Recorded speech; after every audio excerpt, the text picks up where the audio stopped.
तो अगर तुम सच में याद रखना चाहते हो और अपने पढ़े हुए को भूलना कभी भी नहीं चाहते हो, तो एक बात तो तुमको याद रखनी होगी कि पढ़ाई जो होगी वो बिल्कुल भी तुम्हारी मर्जी के हिसाब से नहीं होगी मेरे लाल। पढ़ाई जो होगी वो होगी सिर्फ ब्रेन के हिसाब से, दिमाग के हिसाब से हमको पढ़ना पड़ेगा। तो चलिए इसके पीछे की साइंस को समझते हैं।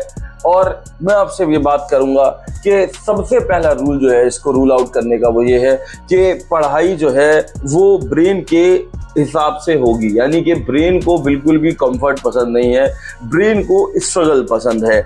जब तुम सिर्फ बुक को पढ़ते हो, ब्रेन बोलता है इजी है, बहुत इजी है, और उसको स्किप कर देता है।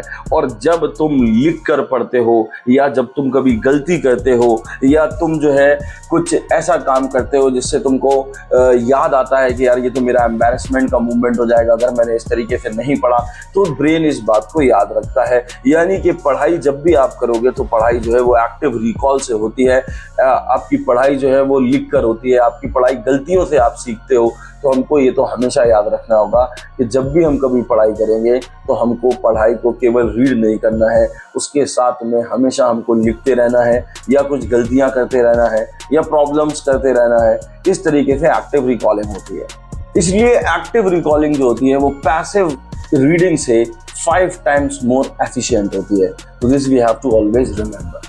तो अब हम आते हैं अपने रूल नंबर 2 के ऊपर, जो कि ये कहता है कि ब्रेन एक चीज को कभी नहीं भूलता और वो चीज है इमोशन। इसलिए याद रखो कि जब तुम एम्बैरेसमेंट होते हो, एम्बैरेसमेंट की फीलिंग होती है या फियर होता है या एक्साइटमेंट होता है, तो वो चीज आपको सालों तक याद रखते हो। क्यों रखते हो? क्योंकि हमको उसके साथ कोई ना कोई एक इमोशन जुड़ा हुआ होता है। इसी तरीके से अगर तुम पढ़ाई को अपने इमोशन से जोड़ दोगे या क्यूरियोसिटी से जोड़ दोगे या कोई एक चैलेंज की वजह से जोड़ दोगे या कोई पर्पस से जोड़ लोगे, तभी आपकी पढ़ी हुई चीज की अपने आप मेमोरी बनेगी और मेमोरी लॉक हो जाएगी। इसलिए वो टीचर ज्यादा सक्सेसफुल होते हैं जो पढ़ाने के साथ साथ उस कॉन्सेप्ट को एक स्टोरी के फॉर्मेट में आपको बताते हैं। आपको उसके साथ जुड़ी हुई वो स्टोरी याद हो जाती है और उसी से आपके प्रॉब्लम्स में क्वेश्चन सॉल्व होने लगते हैं और उस चीज का कंटेंट आपको ज्यादा याद रहता है और वो टीचर भी आपको काफी पसंद रहता है। तो अब हम इसका सॉल्यूशन ढूंढने की कोशिश करते हैं और सॉल्यूशन लाई करता है एक बहुत ही फेमस टेक्निक के अंदर, जिसका नाम आप में से बहुत सारे लोगों ने सुना होगा, जिसका नाम है पोमोडोरो टेक्निक। पोमोडोरो टेक्निक ये कहती है कि हमारे पास, लेकिन ये मोटिवेशन नहीं है। अगर आप ये समझते हैं कि पोमोडोरो टेक्निक जो है मैं आपको कोई मोटिवेशन बताने वाला हूं, नो, ये एक साइंस है। तो ये कहती है कि हमारे पास में प्रीफ्रंटल कॉर्टेक्स, मेरे जो ब्रेन का प्रीफ्रंटल कॉर्टेक्स होता है, that part of the brain which is responsible for formation of the memory, वो जो है हमारे पास क्या करता है कि वो मेमोरी बनाता है। और जिस तरीके से आप जानते हैं कि कोई भी मशीन जब बहुत लॉन्ग टर्म काम करती है तो उस मशीन के अंदर प्रॉब्लम आने लगती है। इसी को साइड करा था पोमोडोरो टेक्निक्स ने और उसने ये कहा था कि 25 से 30 मिनट की एक फोकस स्टडी करो और उसके पास बाद आप थोड़ा सा रेस्ट ले लो।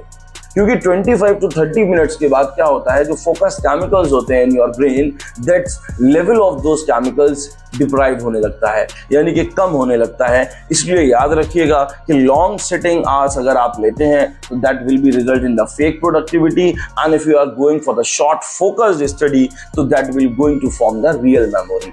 That real hack lies in the Pomodoro technique. आप कभी भी अपने घर में ये मत बोलिए मम्मी मैं पूरा रात भर पढ़ा था, मैंने फोकस के साथ पढ़ा, पापा मैं बहुत ज्यादा पढ़ता हूँ, ये सब कुछ कहने की जरूरत नहीं है। You just have to study, focus study for about 25 to 30 minutes. After that take a rest for about 5 minutes, 10 minutes, 15 minutes based on you, and उसके बाद दोबारा से आप पढ़ने चले जाइए। तो रूल नंबर 4 जिसके बारे में अब हम बात करने जा रहे हैं वो है रिवीजन। तो एक बात तो आप बहुत ही क्लियरली सुन लो यार, कि ब्रेन को चीज एक बार सुन के याद नहीं रहता। कोई भी चीज अगर उसके साथ बहुत कम इमोशन जुड़ा हुआ है तो वो चीज आपको याद नहीं रहती। हर रिवीजन के साथ हमारा न्यूरॉन कनेक्शन जो होता है वो बहुत ही स्ट्रांग होता है। इसको हम बोलते हैं साइनेप्टिक कनेक्शंस बोलते हैं, या फिर दूसरे वर्ड्स में अगर मैं चाहूँ तो बोल सकता हूँ साइनेप्टिक स्ट्रेंथनिंग। तो यहाँ पे क्या होता है कि when you are going for the revision day by day और सम 1 to 2 days आफ्टर जब आप बात करते हो, तो what happening in your brain, that is going for the synaptic connection, synaptic strengthening। तो जो रिवाइज नहीं करता वो बायोलॉजी के खिलाफ जा रहा होता है। इसलिए याद रखिएगा revision is the key after Pomodoro technique also. हम बात करते हैं रूल नंबर 5 की, जो कि सुन के आपको थोड़ा अजीब सा भी लग सकता है कि भैया स्लीप की मैं बात करने जा रहा हूँ। ये ऐसी बातें हैं जो कि आपके स्कूल वाले या आपके कुछ टीचर्स हैं जो कि नहीं बताएंगे, क्योंकि हम सबको रिजल्ट चाहिए होता है। पेरेंट्स भी इतना नहीं बोलते हैं कि भैया कैसे भी करो, चाहे मत सो चाहे जागो। मगर मैं आपको बता दूं, मेमोरी फॉर्मेशन के लिए स्लीप बहुत इंपॉर्टेंट है। होता क्या है कि जब हम सोने जाते हैं तो उसके बीच में एक रैपिड आई मूवमेंट करके एक स्लीप का पार्ट आता है, जो कि लगभग 90 मिनट्स की साइकिल होती है। आप जाके नेट पे गूगल पे चेक कर सकते हैं या जहाँ भी आप चेक करना चाहें। इस साइकिल के अंदर क्या होता है कि हमारी हार्ट एक्टिविटी जो है वो बहुत बढ़िया रहती है, हमारा जो मसल्स होते हैं वो लगभग पैरालाइज हो जाते हैं। That is the famous part, that is the main part where the memory is going to lock. ऐसा करते हैं तो REM स्लीप के अंदर हमारा ब्रेन डिसाइड करता है कि हमको क्या रखना है और क्या हमको अपने ब्रेन से डिलीट कर देना है। लेट नाइट जो लोग पढ़ाई करते हैं, अगर वो उनकी आदत ही है लेट नाइट में, वो लेट नाइट में बहुत ज्यादा एक्टिव होते हैं तो अलग बात है। नहीं तो जो जबरदस्ती रात में जाग के, जस्ट लाइक एग्जाम आ गया है, मुझको रात भर जागना है, नींद आ रही है मगर तब भी मुझे जागना है, तो that is not going to work. तो लेट नाइट की जो पढ़ाई करते हैं और कम नींद लेते हैं, अगर आप लेट नाइट पढ़ाई भी कर रहे हो और उसके बाद नींद आप कम ले पा रहे हो, या तो ऐसा करो कि अगर आप लेट नाइट पढ़ते हो तो फिर दिन में आप सो रहे हो और ऐसे माहौल में सो रहे हो जब आपकी सारी साइकिल्स ऑफ द स्लीप पूरी हो रही हो। तो लेट नाइट को स्टडी करने वाले लोगों की जो ज्यादातर मेहनत होती है वो वेस्ट होती है अगर वो बिना सोए जो है एग्जाम को परफॉर्म करने चले जाते हैं।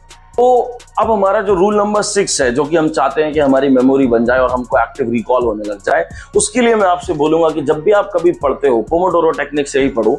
और उसके बाद में जब आप रेस्ट ले रहे हो तो ये नहीं कि 5 से 10 मिनट का जो आपने रेस्ट लिया है उसके अंदर आप मोबाइल्स देखने चले जाओ या कोई रील को देखने चले जाओ। तो पढ़ाई के बाद एक इंपॉर्टेंट चीज है that you have to remember, that पढ़ाई के बाद हमको शांति चाहिए। You should have to be sit in a particular place where you will only meet with the silence, यानी कि you can talk with yourself। ऐसी जगह पे बैठो। अगर आप तुरंत रील्स देखने चले गए तो what will happen, मैंने अपने पुराने वीडियो में बताया था, आप जाके वहां देख लेना।